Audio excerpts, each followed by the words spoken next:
Ladies and gentlemen, we are live. This conversation for me is a long time coming. I think it's a long time coming because I have been watching your genius. And really your genius is related to the raw emotion that I have been witnessing in your new show, The Art of Choosing Love, over the last couple of weeks. You've definitely stood out in a big way to me as to what it is that you are documenting. I think that's the best word for it. You are documenting an incredibly emotional journey, and I have been completely taken aback by the quality of content and storyline and the visual of it all. And you just going out into the world and sharing what it's like to be on a journey through a breakup that I'm in awe. So I would love for you to tell the story a little bit of like what started this show, right? You and I don't really know each other that well, but we're clearly... We're the same oversoul though. Like we share the same soul on some dimensional level. Totally. And at the exact same time, this is like our kind of like the second time that we meet in a sense, right? Mm-hmm. We had done one podcast. Yeah, you were on the deep dive maybe a year and a half ago. Like it was a while ago, right? No, it was right before I went to Costa Rica. It was like beginning of February of this year. Really? Yeah. Dude, time right? was just, yeah. Great. Yeah, I remember having that conversation with you and you left and I went, whoa. That dude, I could talk to that dude for like days straight. Totally. And so to hear you speak so highly of The Art of Choosing Love and this show, it means a lot. It really does. And I know that you're not just saying that because I'm on your podcast, because you said it. You said it when we met the other night. You really, and it means so much to me too, because I imagine most of the people listening to this know your mind in some way, shape, or form. Sure. But you are a student of so much. You're just like a student of life and energy and the infrastructures of the way businesses move and operate.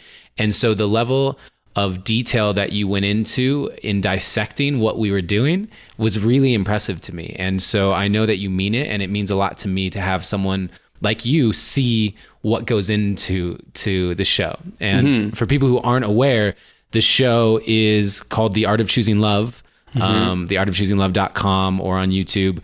And basically what happened is I was in a 9.5 year monogamous relationship from the age of basically 23 to 33. And a few months ago, we broke up, and not even so much that there was anything wrong. We weren't like fighting or it was just time. We could feel it, and we went into a ceremony together and both separately received that message. It is time for you to leave the safety net that is your relationship and go outside the comfort zone and go understand who you are, why you're here, how you fit in this collective right now in 2018. And the next day, so we had that ceremony, we recorded a podcast that night announcing it basically to the public. And then the next day I received in meditation just very clear instructions: film everything. Film everything. And so I did. And for the first 6 weeks, I mean, we had cameras present on the day we moved out and actually physically separated for the first time in a decade. And I didn't know what we were filming. For the first 6 weeks, it was film everything. Okay, awesome.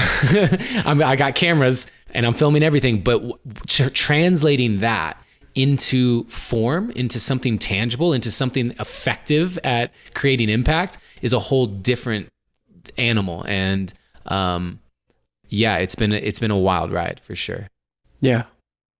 Yeah. I think the emotion is so well captured through that wild ride. And that's what I find is super, super, super, super potent. There's something I have to ask you. Okay.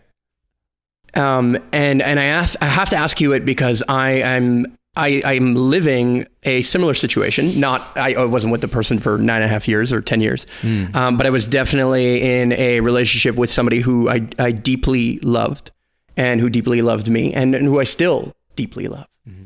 And so the question I have for you is, do you still love her? Oh, absolutely. 100%. Mm-hmm.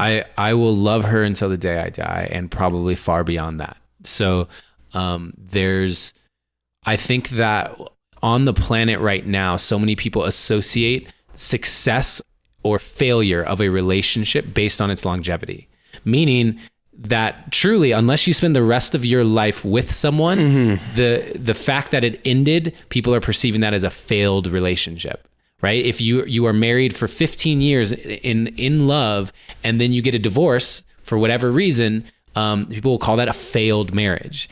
And I think that the perception of longevity correlating to success or failure is something that is a huge disservice right now to the society, because I don't love her any less than I ever have. In some ways, I love her even more, because I can appreciate how she showed up from this outside perspective, and I can appreciate her and what she's doing on her own without me in a way that is impressive, and it continues to remind me of just how much of a powerhouse she always has been.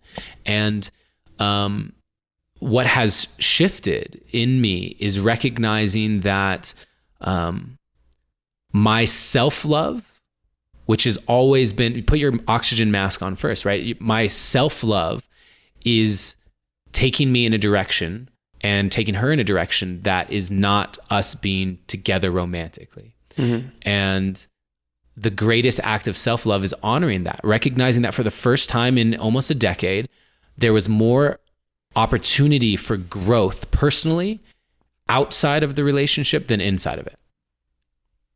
And that shift happened, and within, 9.5 years, and the first thought I had that might be the case was within weeks of us actually separating. We're both that type of person. Wow. So,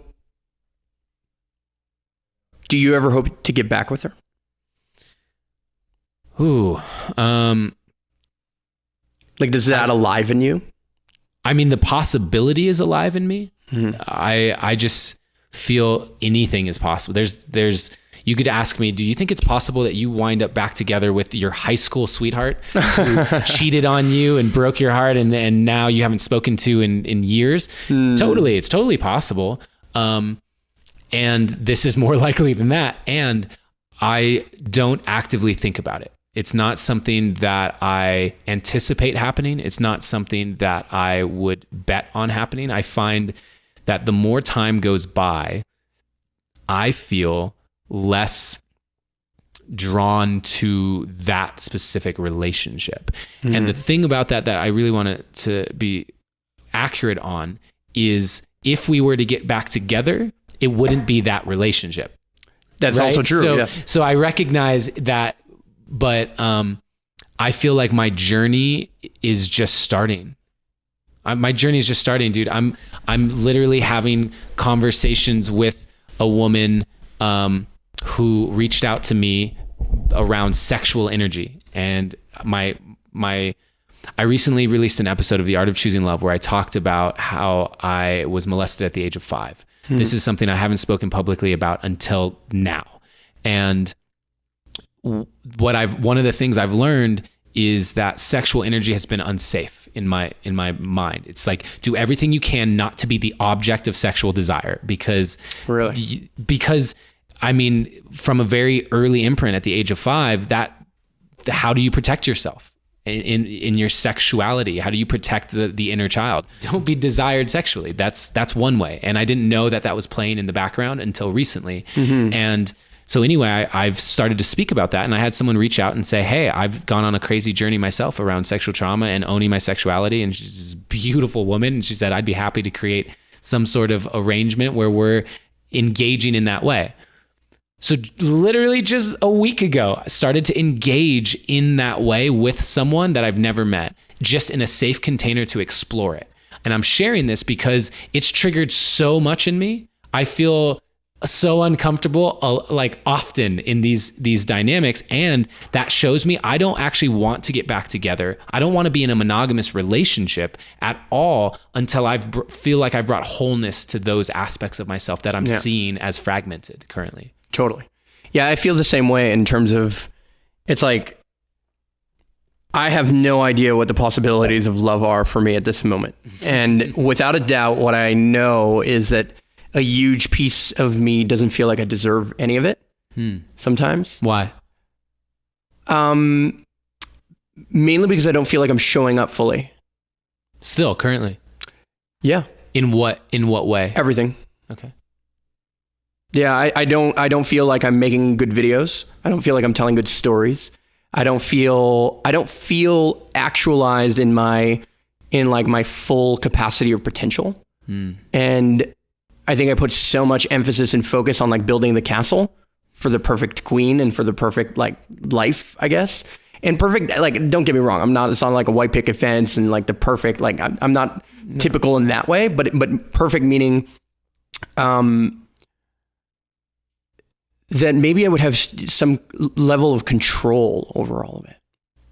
I think I'm a bit of a control freak. And that inherently creates a scenario where it's like, it's never enough. There's always the next, like, it's like, well, yeah, that's good, but what about more of this? You know what I mean? Like, I don't feel like I'm in the right state of mind to be the highest potential version of myself. And that doesn't mean that I have to have like the perfect body or the perfect anything or the X amount of money. Bro. You're already there. I can barely keep my hands to myself. I mean,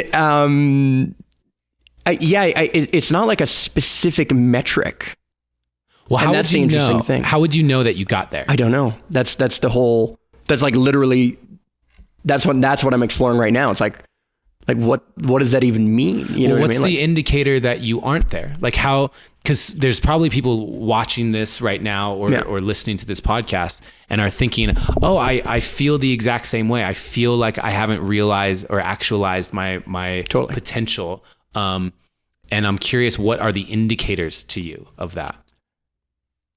I think it's how I'm spending my time, energy, attention, and money, and to quote a good friend, Ali. But what it is I don't feel balanced, and I need to find what the metric of balance means. You know, I think I set off on this mission, this journey to create the school I wish I could have gone to both physically and digitally. And I don't feel like I've created that yet, even though I run a physical kind of mentorship program and you know, in-person kind of trainings. There's just people behind the camera who literally are going through that exact version of that training, let's say. And I'm going through the training too, right? As I train them, I'm also the student, and I also created an online school that's doing quite well. And it definitely has a decent reputation for sure. And I think part of me wanted to create that so that I can build the better world that I know is possible in my heart. And that before I would have kids or a wife, or before I could like put time and energy, attention and money into myself, that I had to build something first for the community. And I don't know when, and now I'm not even sure if I'm trusting if I will ever feel that way. And that's part of like this ridiculous, you know, I mean, obviously I understand that that's unsustainable. Like at what point am I ever going to choose love for myself? Well, essentially. What is the intention with which you create? I think the intention for which I create is related to freedom and to being a part of a new kind of culture, because I don't feel like the culture that I grew up in is necessarily the culture I want others to grow up in, let alone my own family to grow up in. Right? So it's almost like I'm trying to establish a freedom culture for others and also for myself, where I can feel, I guess, safe enough to kind of release and relax and slow down and live a life of a little bit more ease and grace. And so I think I've gotten significantly better, but I definitely see myself like completely losing focus on what's important in certain moments. It's like I overvalue business or I overvalue efficiency, and I have got an imbalance on how I'm spending my time. And inherently that makes me feel like I'm not showing up for the relationships that I have. And those relationships aren't just romantic. It's like, I don't feel like I'm a great friend most of the time. Yeah. When's the last time you called me, bro? Just ask how I was doing. We've been texting over the last couple of days. I don't always feel like I'm a great friend. I don't always feel like I'm a great son or grandson. I feel like I should call like my grandmother more. I feel like there's all these amazing people in my life that I love, but I'm spending no time with them. I feel as if there's like, my perception of this is that I often have those doubts, right? Like doubt to me is something that can be greatly beneficial, in the sense of doubt is what causes you to double check your work. Doubt is the thing that says, maybe I'm not being a good grandson, so let me call my grandparents. Like, doubt can definitely serve in some valuable ways. And where I find that it becomes dangerous is when the doubt becomes guilt. Yes. And so if we're talking about doubt, it's like, wow, I have this part of me that wants to continually show up as the best version of myself, as a friend, as a lover, as a son, as a business partner, et cetera, et cetera. And when we get that little inkling of maybe I'm not showing up as my highest right now, then that gives us this choice point. And if we say, okay, I felt like I wasn't being the best friend, but then I called my buddy and just said, hey, how you doing? I was just thinking about you. Then now we've taken action, and we solidify this neurological patterning of when I have that moment of doubt, it's an opportunity to step into more of who I want to be. Yes. When it becomes guilt, right? Guilt is the thing that in my mind is a total black hole. It doesn't actually serve at all. Yeah. And is highly unsustainable for a way of being, and something, an energetic to carry, as long as most people will carry guilt.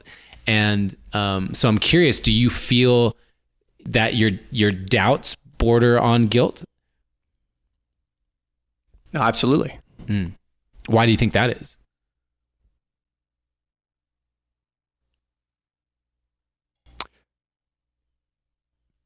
Mainly just, I think it's because I have such a high expectation of self, and I know my capacity, and I don't feel like I'm living to that capacity. Now, I don't know that anybody ever feels like they're like, because as I live to my capacity just expands, and then it's an endless rat race, and I'm on a hamster wheel of capacity, right? So I like cognitively can know that. Here's the interesting thing. It's like, I know the wisdom, in my mind, but I'm not sure that I'm feeling in my heart those different pieces. And the guilt for me,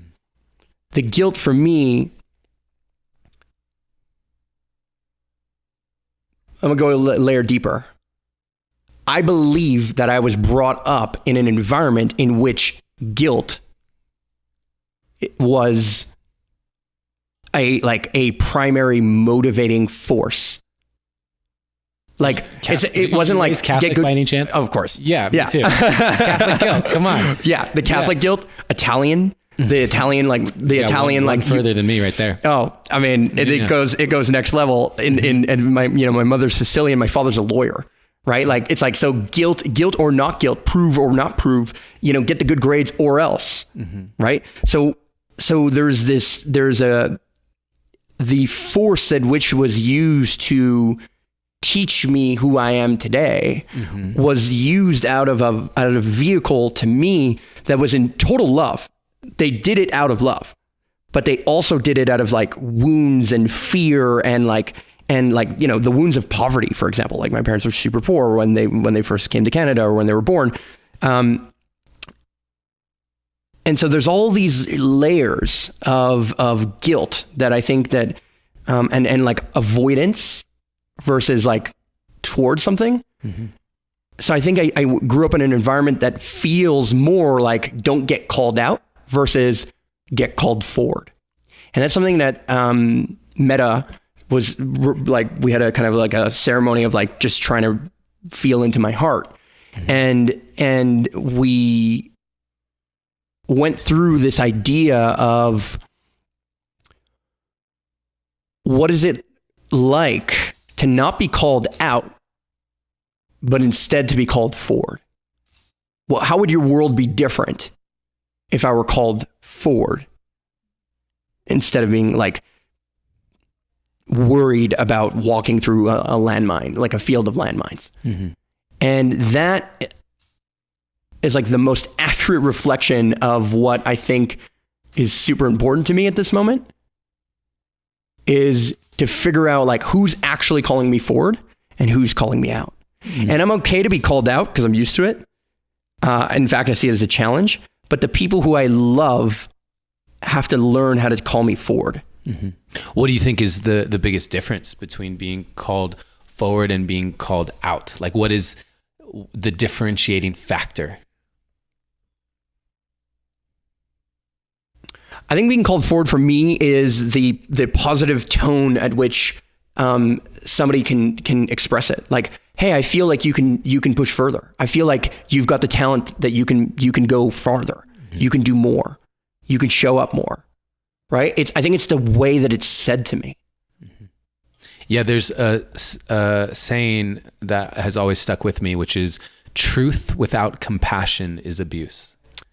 And yes, this knowing that it's not even about what we're saying.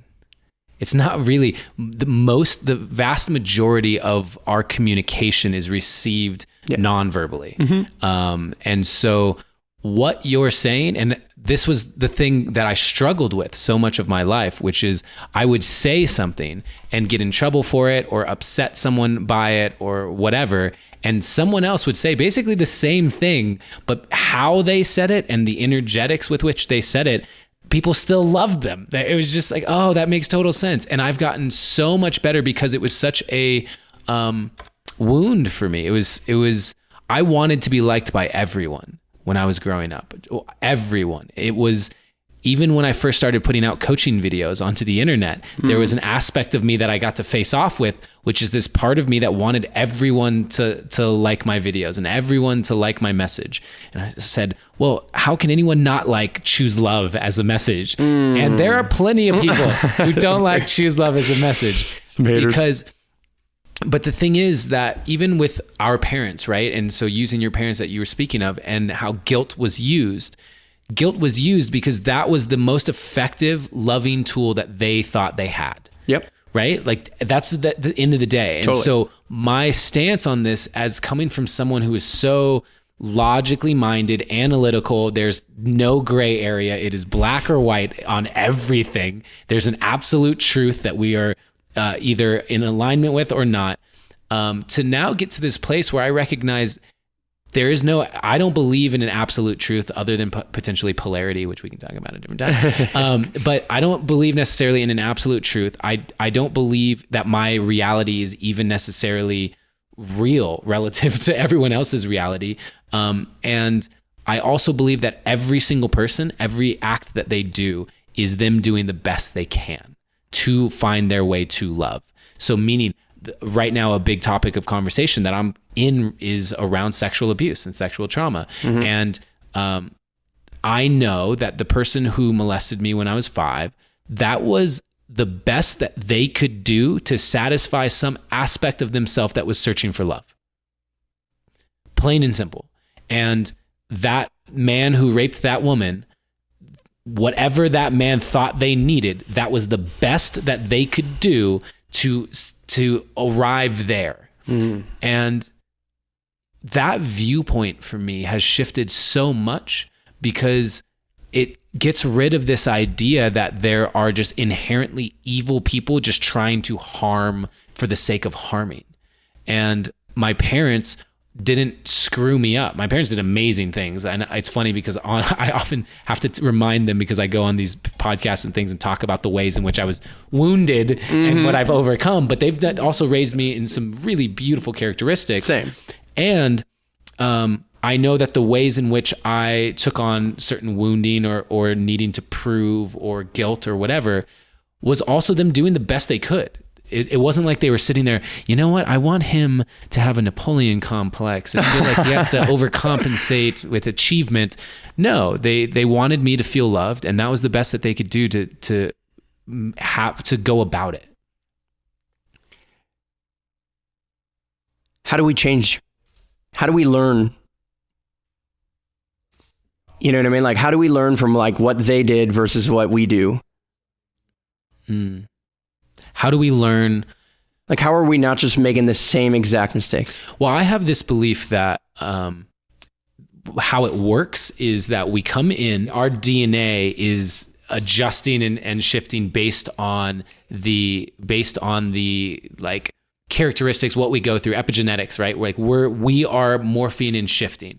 So what that means is that the wounding of our parents, if left unresolved, by the time they actually give birth to someone, that someone comes in with their DNA coded with that wounding, right? So, and that's, you can see that, to give a real tangible example, you could see that just in how certain humans know to fear certain animals, right? Like they grow up, like it's in our DNA. Yeah. But that now translates into, I need to fear men in general because I was a victim of sexual abuse. Great. If that goes unresolved, I give birth to a child that comes in with the coding that men are not safe, right? And now they go through. The thing is that we come into the world with the wounding of our parents, and because we're growing up with it, we now can see it differently and learn how to heal it, bring it into wholeness. Through the process of bringing that into wholeness, we learn the mechanics of that because we went through it. And now we are actually the living medication. We're the living antidote for our parents' wounding. And so we have the ability to be that for our parents if we're willing and able to do that, and if they're willing and able to receive. And that completes the cycle of ancestral karma in one generation. And so what happens is now I enter into the world, and if my parents haven't resolved most of their stuff, now I'm carrying their stuff, their parents' stuff, their parents' stuff, their parents' stuff, and that's what hippies call ancestral karma. And so now we're moving through the world, and instead of resolving and completing this loop, what I feel is actually the like symbiotic nature of the parent-child dynamic in a healthy way, if we move through and don't ever face off with it, we're actually piling on more and more wounding into the coding of the DNA of our offspring.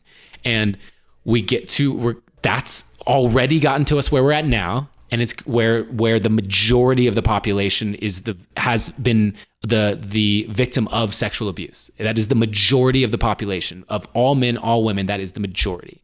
And I think that if we don't recognize that it is this personal development journey of healing, it's going to continue to pile on. And so as far as how do we learn, I think the starting point is recognizing that framework and starting it within the family.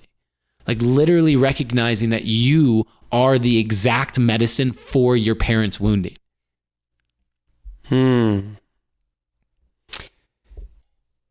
That feels really true.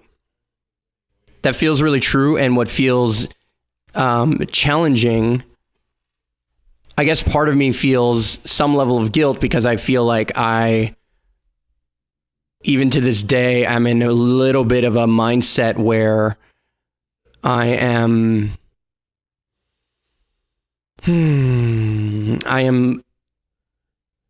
it's almost like I'm avoiding my hero's return in certain ways with my parents. You gotta go back to Krypton, bro. Yeah, and what's really wild is like over the last year, I actually entered a scenario where I moved into my childhood home, but my parents had moved out, and so now like all of a sudden I'm like the kind of like the head of the household, and it was such a weird experience to be in this position where all of a sudden I'm like leading Interesting. in an environment where I was never fully in the lead. You know what I mean? Like I was not in that space. So I think like what's happening for me is this healing process has begun. And unfortunately, or fortunately, I would say, fortunately, it's kind of led me to feel a little depressed. It's made me lean into all that emotion. And I think that had a big impact on the relationship that I had with Samantha. And then that had a big impact on my relationship with myself, my own happiness, my own version of like, what is my happily ever after? And I think that inherently is flawed as a way of thinking. I don't particularly believe in a happily ever after. I believe that I have a choice now, right? What happened is, and what is happening, I get to participate in, right? I get to choose where this kind of goes. I really do believe that it's not just, love isn't just this thing that happens. It's actually the art of choosing love. And so that's what I really love about your show is that you are going through the mental process of what it is like to not know, but recognize that at the end of the day, it is your choice. I feel that love is a compass, right? We talk about using love as a compass. It's something we regularly, my team and I say. And it's when you think about a compass, you hold up a compass and it's pointing you in a direction. It's not telling you turn by turn necessarily. It's not telling you what to expect coming up. It's not telling you how to cross the river that is now in front of you. It's simply it's pointing you in the direction. And so for me, choosing love is about recognizing that love is a direction. Love is a choice. Love is a frequency. It's a feeling that we can follow and have no idea in some instances what that actually looks like tangibly. And there's been several episodes we've released where you see me in some form of breakdown or struggle and say straight up, I don't know what choosing love looks like in this moment. I don't. But generally what I've found is in the moments where I don't know what choosing love looks like, I notice that that's in highly emotional containers, like highly emotional times. I'm crying because I just spoke on stage in Denver and talked about the sexual trauma for the very first time. Then I go back to the hotel room and have a flood of emotion that comes up from that. And I say, I don't know what choosing love looks like in this moment. But over the course of 15, 20, 30 minutes of crying and just sitting in it and being with it and acknowledging the truth of where I'm at now, eventually as that emotion, that denser emotion moves out of my system, I'm able to see clearly again. I'm able to say, oh, okay, now I know at least the next step, because I believe that the universe, source, God, whatever we want to call this unseen force that connects all of us, I believe that you are always being gifted with the next step. Whatever your intention is, because you're the creator of your reality, whatever you are intending for your life at the highest level, you will always know what the next step is. You may not be given the second step, but you know the next one. And so many people on this planet want to know what the second and third steps are before they ever take the first one. And if we can start to get comfortable in just saying, okay, right now I don't know what choosing love looks like, but I know right now I'm just crying. If that feels true, that's the step. And I'm going to sit and I'm going to cry. And then eventually something will reveal itself, because as we honor the first step, the second step will reveal itself. You will always know the next step. It will always be given to you.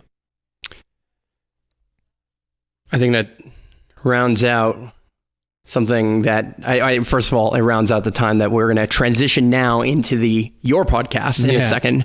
But I'll leave you with, or I'll ask you one last question. What do you think is the next step for you, both in the show, both in life and in choosing love? Like what is coming through for you? I mean, I know you're dating again, and that must be weird as fuck. And so weird. So weird.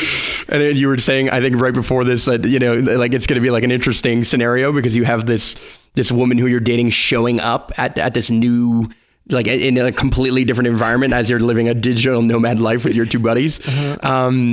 I mean, what's next? What's coming up? What are you hoping is around the next corner, and how are you creating it? Well, that's a really great question. I'm consistently finding the balance between intention and surrender consistently. That's a dance of, I think it's a dance that I imagine to be like bowling with the bumpers right? You hit one side and you go, oh, I don't want to, okay, let me correct. And then you go in the other direction and then you up and it's just, actually one of my clients gave me this amazing metaphor. He's like, we were kayaking actually. And he said, notice that you're going straight essentially, but it's through one side and then the other side and one side and the other side. And you're going straight. And so I find that resonates really true for me is, okay, right now there's every facet of my personality with this sexual trauma topic that's come alive for me. Literally every facet of my personality, I am taking and like scraping the tar of this wounding off of it and determining what is my actual truth in dating.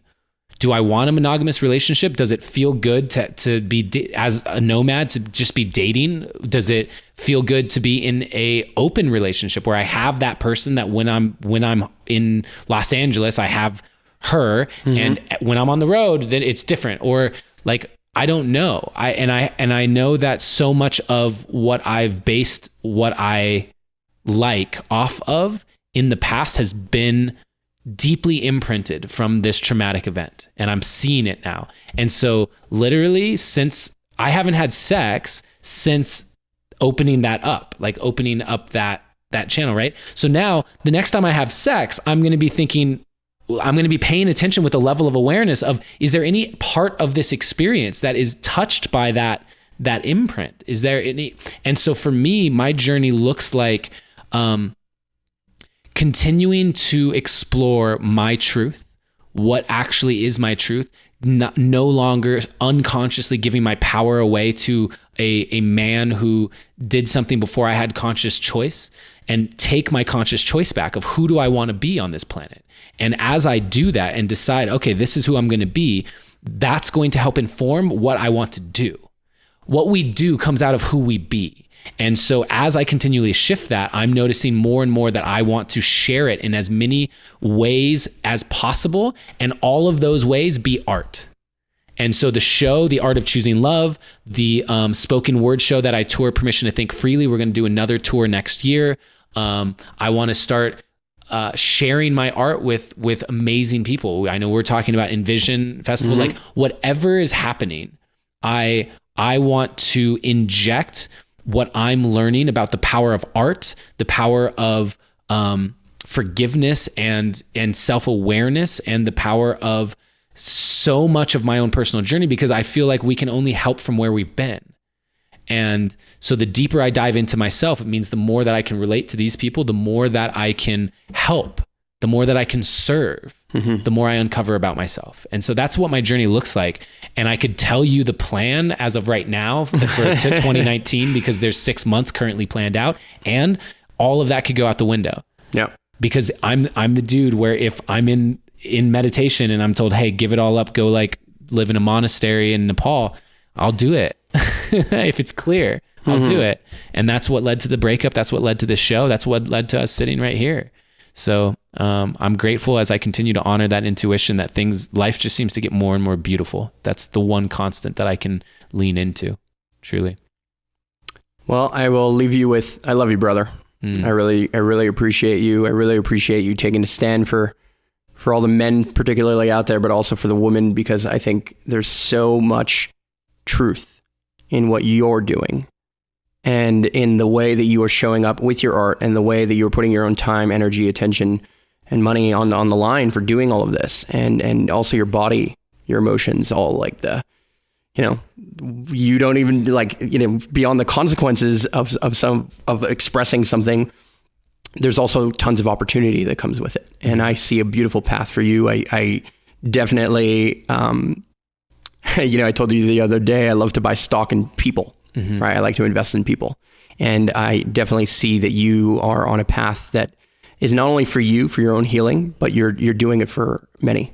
I watched some of the episodes of The Art of Choosing Love. And if you're watching this, please go check out the show on YouTube. Vote with your attention, your comments, your love, your subscribes, all that stuff. Join the Facebook group. Facebook group too. People watching here. Yeah. theartofchoosinglove.com. Just put in your email address. We'll send you a private link. Totally. That's the place. It's been amazing. We launched it only a couple of days ago, and just seeing the conversations that are happening there. Yeah. We have these conversations when we get together with no cameras and whatever. Totally. We have these types of conversations, and it's important. It is so important for people to be talking about subjects like this. Yeah. And so we created a space for people to go and do that in the Art of Choosing Love Facebook group. Beautiful. Well, show up, pay attention for yourself, for your own healing, if you're listening to this, because I think, there's something to be had here. And I'll leave with the idea that I don't believe love has any limit.